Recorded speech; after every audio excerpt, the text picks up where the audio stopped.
Hello, everyone. My name is Paul Laporte. I am the creator of Book It, the pro wrestling promoter card game, and the chief main guy at Filmhammer Games.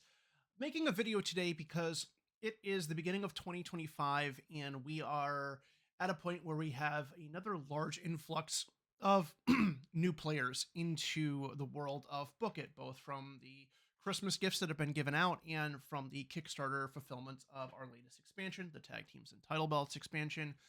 And this is around the point every year or so where we start to get some feedback from some players who are having trouble making some progress in the game, or maybe they don't necessarily understand the best way to kind of move forward, or they're just getting frustrated because they don't think they can make any progress in the game. And it's something that happens every year, and it is also something that is, I will admit, somewhat my fault. Book It is a game that, despite the silly theme and bright colors and design and packaging, is a pretty in-depth game. It is a game that the rules are fairly easy to learn. The sheet of rules is just a double-sided A4 piece of paper, but the strategy of playing the game well is something that is a little bit more difficult to get your head around. You have to play a few games. You kind of have to do some trial and error as far as what works and what doesn't. And I did that kind of on purpose because part of my inspiration for designing Book It was that I wanted people to feel like they were running an independent wrestling company. And as being someone who has done some of that work in the past, I know that there are a lot of different pitfalls, a lot of different unexpected complications.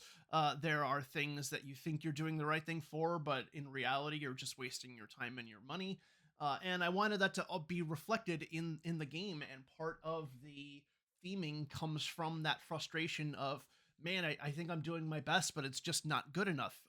So that is on me for sure. But I figured that this would be a good time to put out a video with just some basic tips for how to improve in the game or how to do better. If you find yourself getting very frustrated about your progression or not being able to get more than, 10 or so reputation every game up until the last turn, or you're not making a lot of money in between turns, so you're just kind of very close to the bone for all 6 turns of the game, you can't really get that snowball engine going.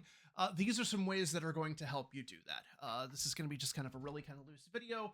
Don't have a lot of structure or script, just the bullet points you see here. And I'm going to go through each of those and discuss them one by one. So, the first tip, and far and away, far and away, the most important tip is developing your local wrestlers. And I think that when you're a first time player in the game, this is something that you neglect. You see the marketplace get laid out. You see all of these fancy pants wrestlers. We have all these cool looking people. This deck hasn't been shuffled, but you see all these cool names and all these cool wrestlers, and you want to just start to try and dive into them and spend your money and get them on your show as soon as possible. But the problem with that is that these guys, while they will be the things that will help increase your reputation the most, they will make you some money. They're not going to provide a lot of value for you. So, like, for example, let's take a look at Mox Ambrosia, who in the base game is one of the best value wrestlers in the game. She costs 4. She gets you $4 back from her star power, so she is a break even wrestler under normal circumstances. If she is in Philadelphia, she will get you back even more. She'll actually get you back $6 in Philadelphia. So she actually nets you a profit. So you can spend $4 to get $6 back with Mox Ambrosia. So you spend four, and then you get back 4, maybe even 6 to 6. Drawing this is really hard, but we're gonna go ahead and go with it. So that is the return on investment that you'll get from Mox Ambrosia. You'll invest 4, and then you will get back either $4 or $6, depending on the venue, depending on if you have any special announcement cards, anything like that. And you'll get, a good increase to your rep. Starts off with a base of 2, but if you're a hardcore promotion, that'll increase. There's other ways to bump that up. You get synergy bonuses if you book her against someone with a similar style. Great. So that's something. This is one of the best case scenarios for like kind of an early turn proposition for a wrestler. But um, what people do is they will just try and buy as many of these types of cards until their money is out, and then they'll book their show, and then they'll have maybe 3 matches with independent wrestlers and then 2 matches with jobbers, and they'll find that they kind of break even. Maybe they get a little bit of a reputation increase from the show quality, but they don't really kind of get things rolling along. So the thing that they should be doing, or at least that you should be doing alongside of signing those independent wrestlers, is pushing your jobbers from jobbers to journeyman. Because if you push a jobber to a journeyman, their star power goes from $0 to $2. So it costs 3. So for a journeyman, we're spending $3, and then we are immediately, the first time we play them, getting back $2, which is a net loss of $1, but they stay in our deck. We don't have to ever pay another $3 for them ever again. So in an ideal situation, we may be getting back this $2 over the course of 6 turns if we played them every turn of the game. So then that's going to give us a return of $12 for spending $3. So one journeyman, turn 1 signed, push from a jobber to a journeyman, you will spend $3. You can get back $12, and then we have potentially 6 journeymen that we can push from jobbers. So 12 times 6.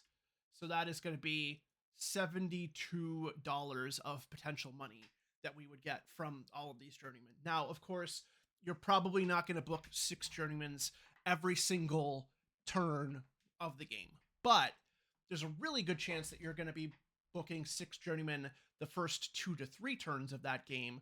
So even if we cut that in half, you're still spending that amount of money, and you are getting, so if we only book the journeyman for a couple turns, we're still getting like $36 for each of those wrestlers, and getting a minimal investment. So it costs $18 to push 6 journeymen, and then you can get back, you'll probably get a bare minimum of doubling your money back off of them. But reality, you're probably going to get more, because you're going to have probably in every turn at least 1 journeyman match on the card.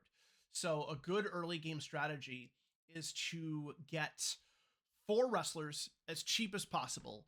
Don't worry about their styles necessarily. Don't worry even necessarily about the stats. You're just looking for bodies. You are looking for independent wrestlers to fill out your card. You want to get the ones that cost $2 to $3 if you can, and then you get enough of them to fill out your show, and then the rest of that money you spend on pushing your jobbers to journeyman. So in an ideal scenario, if you say had a really good turn 1, you could have a situation where you would sign 4 wrestlers for $2 to $3 each, and then you would spend the rest of the money and push 4 journeymen. So if you can get left with $12 left over after spending your money on your venues and on your wrestlers, you can put that money into pushing 4 journeymen, which is immediately going to give you a pretty good bump to your first show, not just in terms of the money that they're going to get back for you, but also in terms of they go from 1 work rate to 2 work rate. So that's going to increase your show quality, and then that's going to increase your reputation, which will then get you more money, and then we'll start that snowball effect. By turn 2, you want to have a minimum of 4 journeymen in your roster. Probably 6. You probably want all 6 of them by turn 2 if you can swing it. There's some people that argue, you don't need to push all of your jobbers to journeyman because you are probably not going to book 3 journeyman matches every show beyond the first few turns. But I generally recommend pushing all 6 of them for just the simple fact of, if they come up in the draw, that is just something that gives you a little bit of an extra bump. And if you don't push all 6 of them, you can run into those kind of really awkward situations where you have like a jobber versus a journeyman match, where you could have had a journeyman versus journeyman match. So you lose out on $2. You lose out on, this is an odd number, show of match rating, so it gets rounded down. So it's a one quality match as opposed to a two rated match, which is going to hurt your show quality. So it's worth it to me to spend the extra $6 to get those last couple jobbers moved over. But again, at the very least, by the end of turn two, definitely by the end of turn three, you're going to want to make sure that all of those journeymen are bumped up. They're just going to give you consistent returns on your show. And again, that is that concept of this is kind of the way it works in the real world. You can either blow all of your money on some flashy independent people who will show up one time, take a big payday, and leave, or you can invest your money into developing the people who are there every show, and you will get a return over them in the long run. So invest in your local talent, and then you will be rewarded for that investment. So, item number 2. Can I erase these? Erase all lines. There we go. Item number 2. Spend money early. This one isn't really as in-depth of a subject as the previous one. It's a simple concept of, for the first 3 turns of the game at least, maybe even 4, you really want to do what you can to spend every single dollar you have. The goal is to not have a single dollar left behind, because if that is a dollar that you did not spend, then that is money that you are not investing into your promotion. So if you are in the early game, again, you want to make sure that you are arranging it so you can spend all those money to upgrade any jobbers that you have still around to journeyman. If it is in the mid game or later game, or just you have already pushed all of your jobbers to journeyman, you'll want to use that extra money. If you filled out your card or bought enough wrestlers and you don't want to buy any more, buying dirt sheets, buying special announcements, just those extra cards to really just try and get every little last bit of value you can out of your show. So, this will let you rearrange your card in the optimum way. You can get extra synergy or extra show quality. There's a lot of things that you can benefit from these special announcement cards, and the dirt sheets we'll get into in a little bit.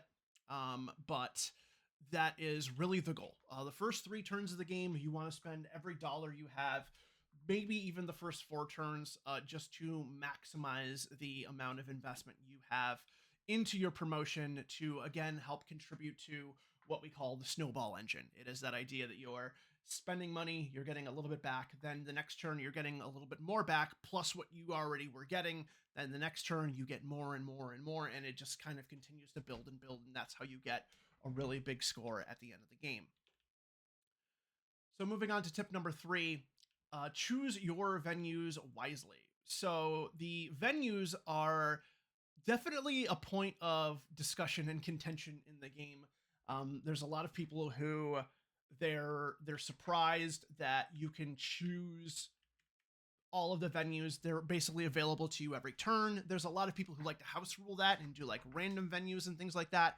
And their reasoning for that is that they say, well, I can just go to the same venue every turn.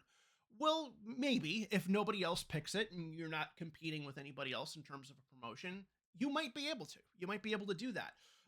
But if you are doing that, especially if you're doing that in the early game, you are probably not maximizing the amount of money that you can get from these venues.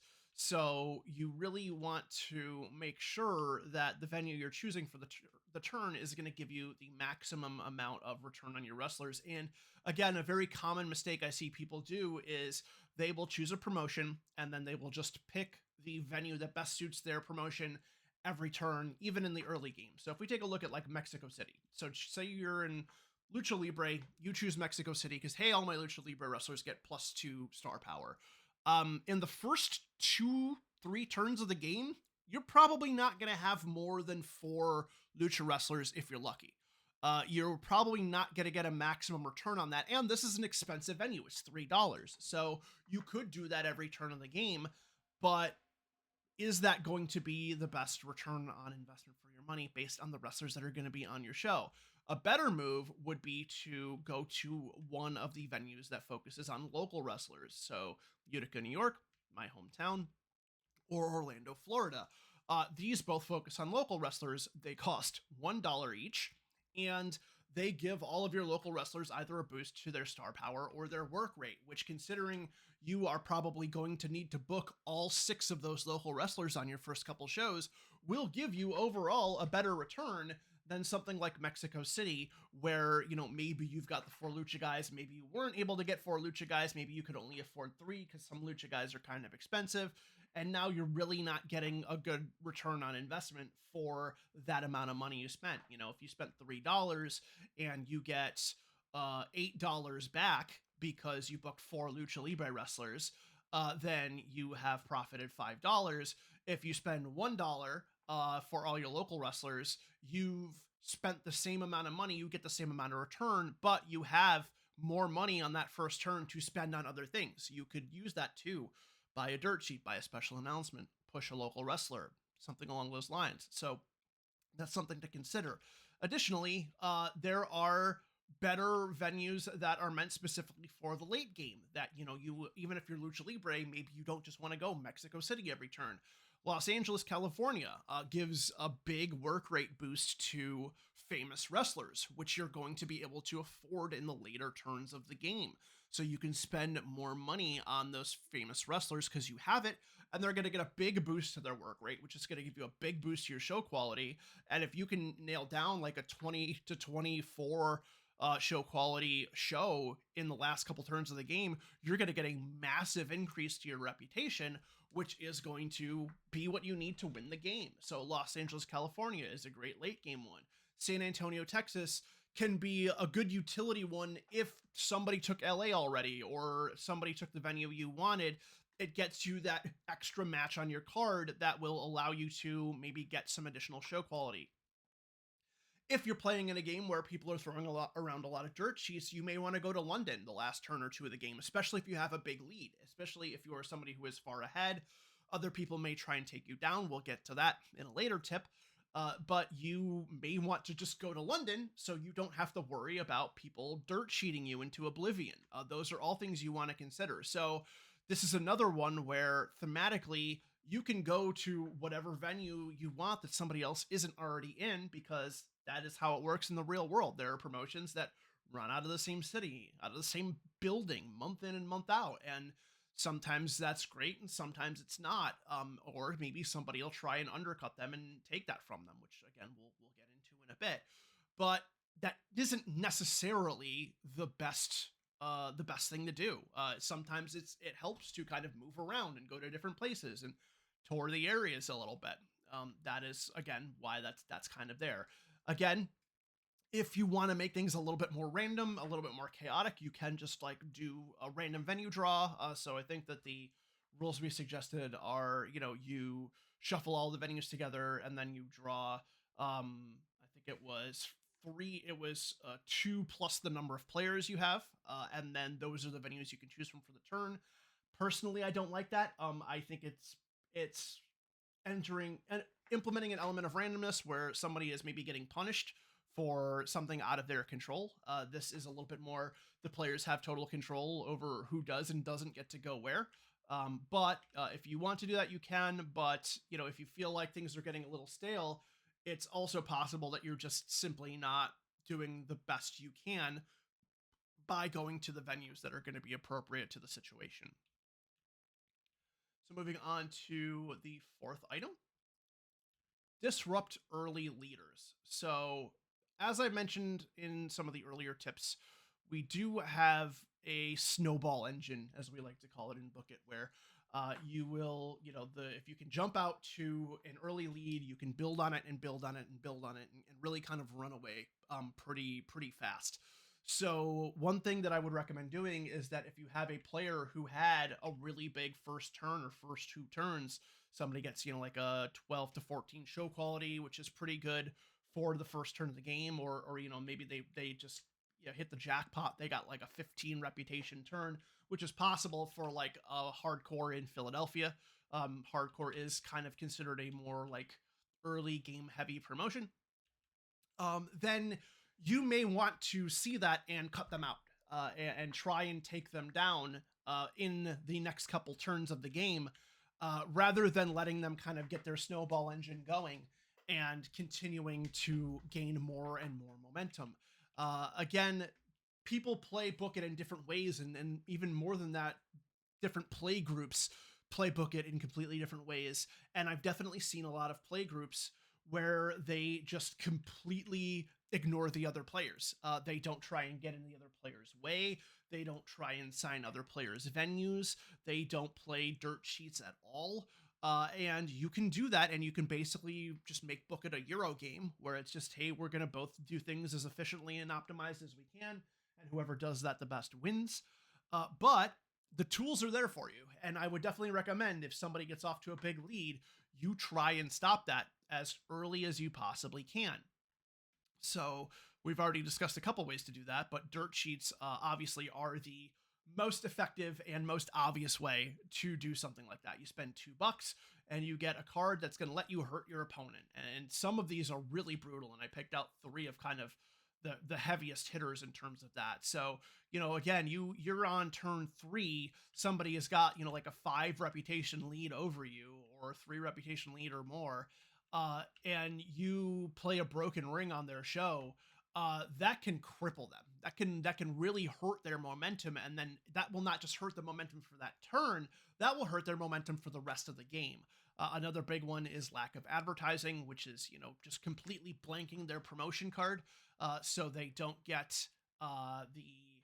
Not only do they not get the ability of the promotion, so like for hardcore, you wouldn't get that +1 to work rate, but it also means that if they play 2 wrestlers that have the same synergy, so they're familiar, they have the same style as what their promotion normally would be, they don't.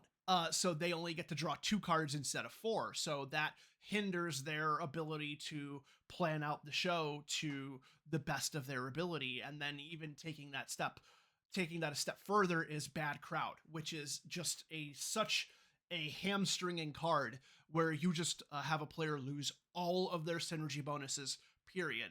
So they're not drawing extra cards at all. They are not getting the +2 bonus for money for wrestlers with matching star power. They're not getting the +1 bonus to the match rating for matching their work rates. It is a brutal card.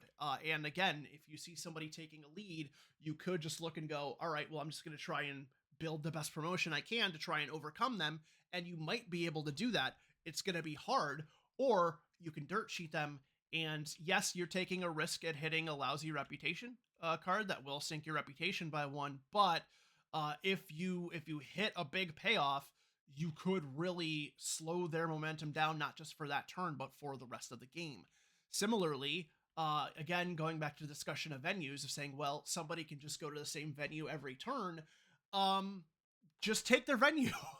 You really could do that. If somebody is consistently going to Tokyo every turn, even though you may not be a strong style promotion, you could try and undercut them. You could try to go to Tokyo. You could try and sign away all their strong style wrestlers so they can't maximize their abilities for their promotion. You could do that. Or if you are like playing against somebody who is a hardcore wrestler and they are going to Philadelphia all the time and you're a strong style wrestler, you could still let them go to Philadelphia, but then you could take Montreal, which would allow you to get a bonus or get a reduction in cost for signing hardcore wrestlers.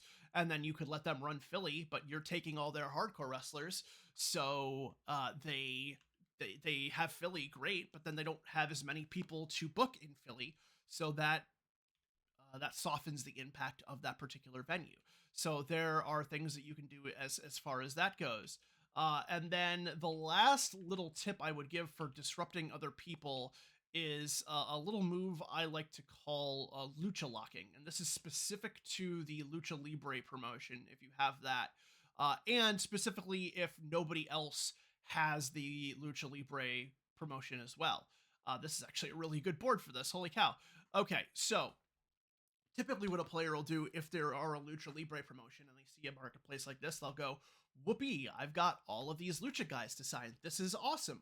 And they'll sign them, and then other wrestlers will open up in the marketplace and things like that, and then play just kind of continues as normal. But one thing you can do if you're a Lucha Libre Lucha Libre promotion, is you can just leave these wrestlers here and sign somebody else. Like in this example, this is a great one. I can get Tommy Fish for $1. So I'm going to go ahead and I'm going to sign Tommy Fish, and then they're going to get replaced by somebody else. But it's possible that as wrestlers continue to get signed and continue to get pulled away from the marketplace, they'll get filled up with more Lucha Libre wrestlers. And if you're the only one who has a Lucha Libre promotion, your opponents are probably not going to sign these guys because they cost more money. They're not getting as much of a return on them. And you can just kind of leave them there and clog up the board until everybody else has passed. They've signed some subpar wrestlers because not as many of their style managed to be there. And they maybe have had to spend more money than they wanted to. And then once everyone's passed, then you can just go boink, boink, boink, and you could just sign up all these guys that you were gonna sign anyways, but you stymied your opponents, you shut them down because you clogged up the marketplace, you blocked things for them. So that's another way to kind of disrupt your opponent's play. And the last one, I didn't even have this in the notes that I wrote up here, but you could actually use special announcement cards to play defensively or offensively, I suppose, where you've got a convention weekend and there's a marketplace that's full of sports entertainment wrestlers and a sports entertainment player is leading. You just bam, you throw down that convention weekend, you put all of those wrestlers on the bottom of the talent pool. They're not going to see them again for this turn, and then you drop a whole new marketplace. It shuts them down. It stops them from getting those wrestlers and getting some additional momentum. So again, I would encourage you that if you are going against somebody who has jumped out to an early lead, you don't just sit there, do nothing, and let them continue to build that momentum. You actually do something to actively cut them off.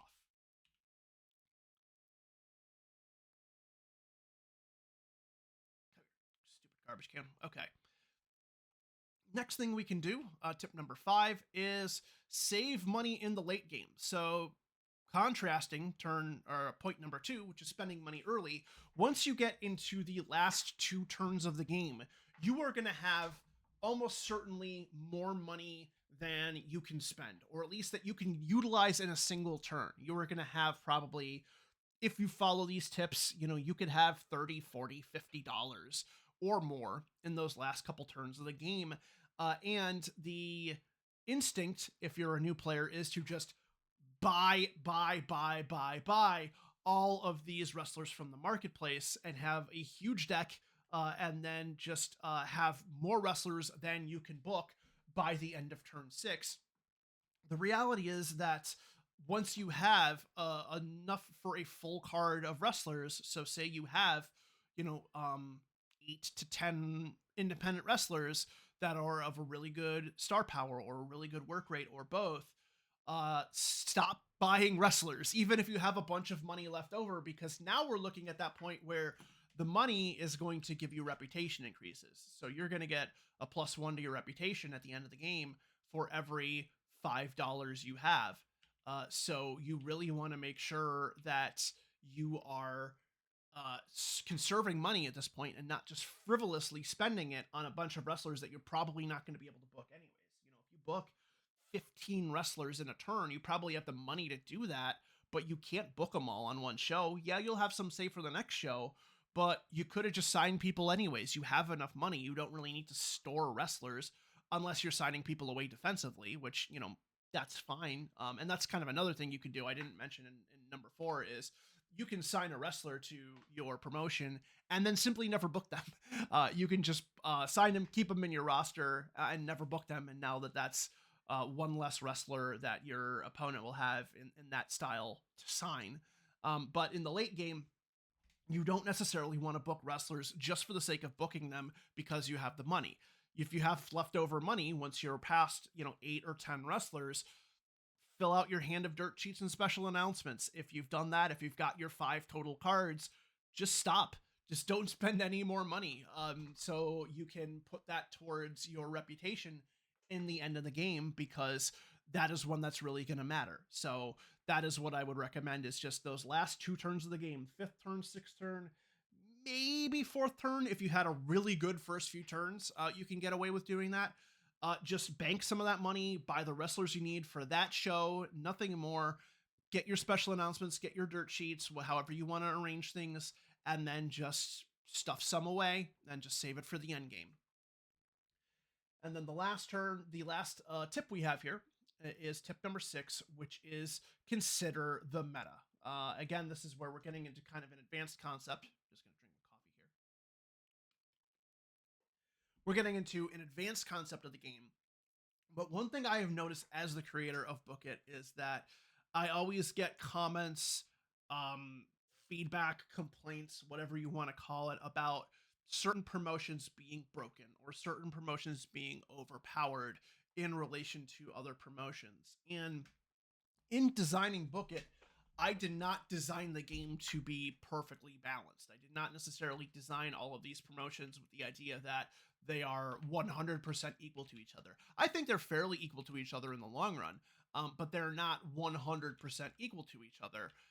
If we were to play thousands and thousands of games and go over the long run. However, Book It does have kind of a self-balancing mechanism where the wrestlers, I'm sorry, where the promotions, basically the quality of them or the effectiveness of them is cut in half if 2 people choose them, and it's cut in thirds if 3 people choose them. So if you have a situation where you are in a group where they're going, oh man, hardcore is awesome, or you know that there's a couple people who always choose hardcore, choose something else. Like, even if hardcore is stronger than something like sports entertainment, or at least it's viewed that way by your friends or by your opponents, if you have 2 of them that go hardcore and you go sports entertainment, you have all the sports entertainment wrestlers to yourself. They're going to be fighting over resources for venues, for wrestlers, for everything.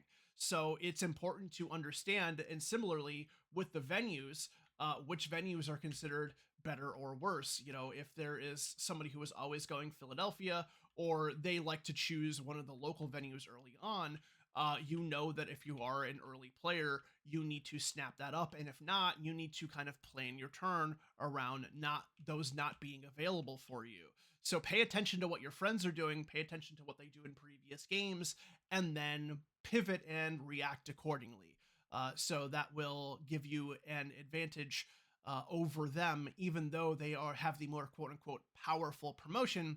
It won't do them as well when that effectiveness is cut in half, because they're fighting tooth and nail for resources with the other hardcore player at the table. So those are just a few kind of quick tips. I'm not going to go into the expansion stuff. I might do a separate video discussing some expansion strategies as far as like title belts go and production cards and things like that. But if you're new to Book It, that is some stuff to get you started, help you get an edge in the game. Hope you enjoyed the game. As always, we always love to hear from the people who are players of the game. Be sure to leave a comment on this video. Hit us up in the Discord channel, which I will put the link for that in the description below the video. And thank you again for checking the game out, whether it is something you bought, something you're playing on Tabletop Simulator. I hope you enjoy it, and I hope to hear from you all soon. Thanks, and take care.